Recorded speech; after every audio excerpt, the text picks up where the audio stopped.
নমস্কাৰ বন্ধু বান্ধৱীসকল।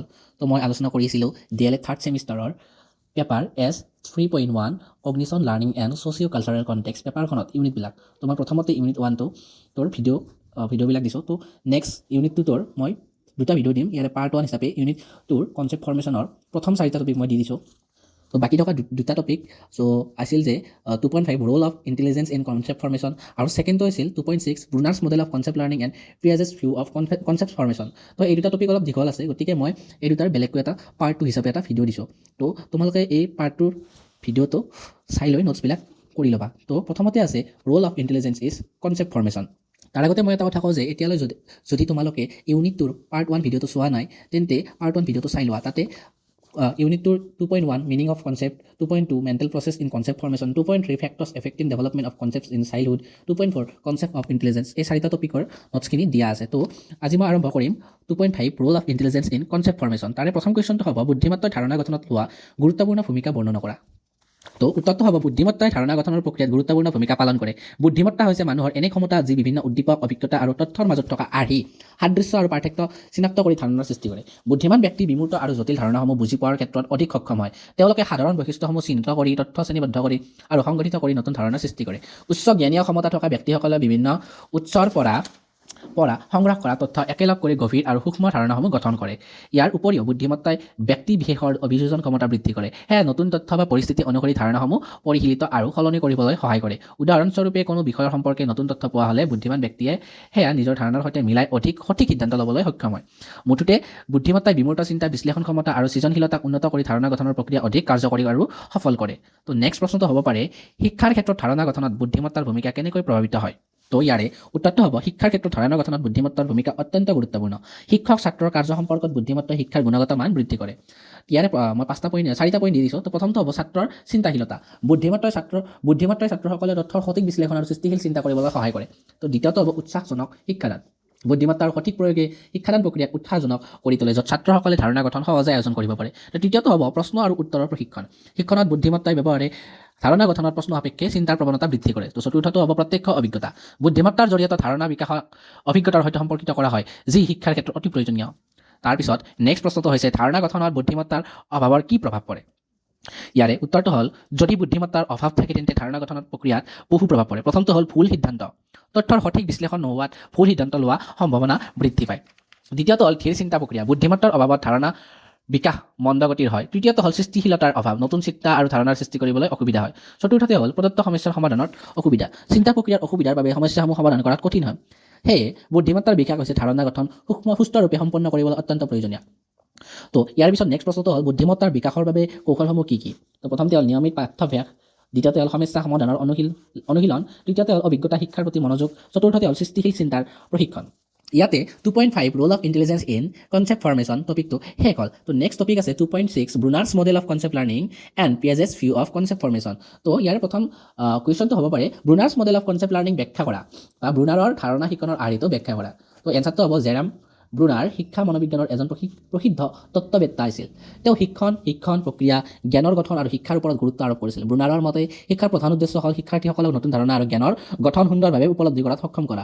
ব্ৰুনাৰে কনচেপ্ট লাৰ্ণিঙৰ বা ধাৰণা শিক্ষণৰ বাবে এটা মডেল বা আৰ্হি প্ৰস্তাৱ কৰিছিল, যাৰ লক্ষ্য হ'ল শিক্ষাৰ্থীসকলক কোনো এটা বিশেষ ধাৰণাৰ অন্তৰ্ভুক্ত নিয়ম নীতি উপলব্ধি কৰিবলৈ সহায় কৰা। ব্ৰুনাৰৰ কনচেপ্ট লাৰ্ণিং মডেল মূলতঃ 3 ক্ৰমৰ ওপৰত আধাৰিত। সেই ক্ৰম 3টা হ'ল, ইয়াৰে প্ৰথমটো হ'ব প্ৰতিনিধিত্বৰ ধাৰণা। ব্ৰুনাৰে কৈছে যে মানুহৰ জ্ঞান আৰু ধাৰণা প্ৰতিনিধিত্ব কৰা 3টা পদ্ধতি আছে। তো প্ৰথমটো হ'ল এনেক্টিভ মোড। এই আৰ্হিত শিক্ষাৰ্থীয়ে কোনো এক বস্তুৰ জ্ঞানৰ প্ৰাপ্ত কৰে কাৰ্যকলাপৰ জৰিয়তে। উদাহৰণস্বৰূপে এজন শিশুৱে খেলনাসমূহ স্পৰ্শ কৰি জানিবলৈ চেষ্টা কৰে। দ্বিতীয়টো হ'ল আইকনিক মোড। এই আৰ্হিত ধাৰণাসমূহৰ প্ৰতিনিধিত্ব চিত্ৰ, দৃশ্য বা আইকনৰ জৰিয়তে কৰা হয়। উদাহৰণস্বৰূপে মানুহে মেপ চাওঁতে অঞ্চলৰ তথ্য উপলব্ধি কৰে। তৃতীয়তে হ'ল চিম্বলিক মোড। এই মোডত শব্দ, সংখ্যা বা ভাষাৰ জৰিয়তে জ্ঞানৰ প্ৰতিনিধিত্ব কৰা হয়। এই ক্ৰিয়াৰ শিক্ষাৰ্থীৰ চিন্তন দক্ষতা উন্নত কৰে। দ্বিতীয়টো হ'ল ধাৰণা গঠন।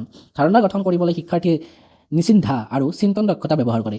তো 1 নম্বৰটো হ'ল ইয়াৰে ধাৰণা কৌশল। ব্ৰুনাৰৰ মতে শিক্ষাৰ্থীসকলে ধাৰণা গঠন কৰাৰ সময়ত সাধাৰণীকৰণ আৰু বিশেষীকৰণ কৰিব লাগে। দ্বিতীয়তে হ'ল ধাৰণাৰ তাত্ত্বিক মডেল।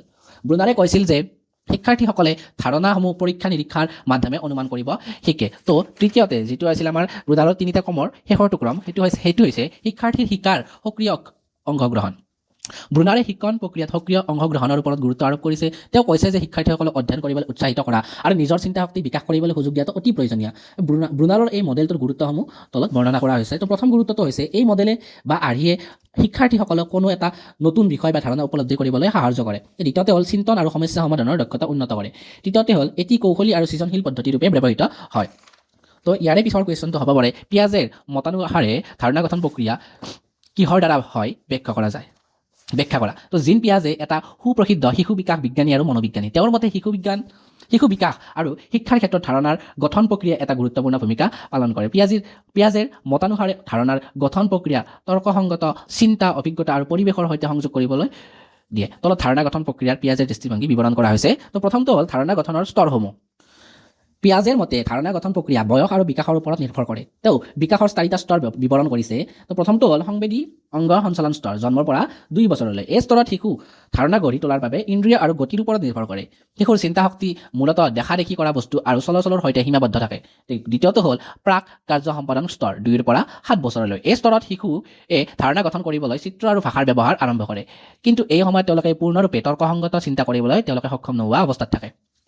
তৃতীয়তে হ'ল বাস্তৱ কাৰ্য সম্পাদন স্তৰ, 7 পৰা 11 বছৰলৈ। এই সময়ত শিশুৱে বাস্তৱ বস্তু আৰু ঘটনাৰ ওপৰত তৰ্কসংগত চিন্তা কৰিব পাৰে। ধাৰণা গঠন অধিক স্পষ্ট হয়। তো চতুৰ্থতে জটিল প্ৰচলন স্তৰ, 11 বছৰৰ পৰা ওপৰলৈ। এই সময়ত শিশুৱে অধিক জটিল আৰু বিমূৰ্ত ধাৰণাৰ গঠন কৰিবলৈ সক্ষম হয়।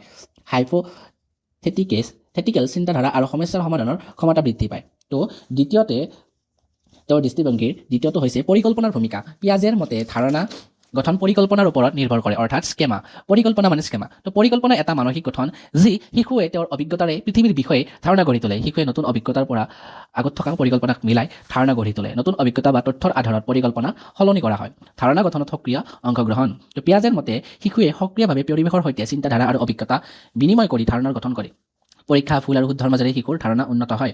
ধাৰণা গঠনৰ ওপৰত শৈক্ষিক প্ৰভাৱ, ইয়াৰে শেষৰটো পইণ্ট। তো পিয়াজেৰ মতে শিক্ষাদানৰ পদ্ধতিয়ে শিশুৰ বিকাশৰ স্তৰৰ ওপৰত নিৰ্ভৰ কৰিব লাগে। শিশুক অনুকূল পৰিৱেশ প্ৰদান কৰি তেওঁলোকৰ ধাৰণা বিকাশৰ সুযোগ দিব লাগে। সেয়ে পিয়াজেৰ ধাৰণা গঠন প্ৰক্ৰিয়া শিশুৰ চিন্তা শক্তি, অভিজ্ঞতা আৰু পৰিৱেশৰ পৰিৱৰ্তনৰ ওপৰত ভিত্তি কৰি ঘটে বুলি উল্লেখ কৰে। এইখিনিতে পিয়াজেৰ view of concept learning, concept formation টপিকটো শেষ হৈছে।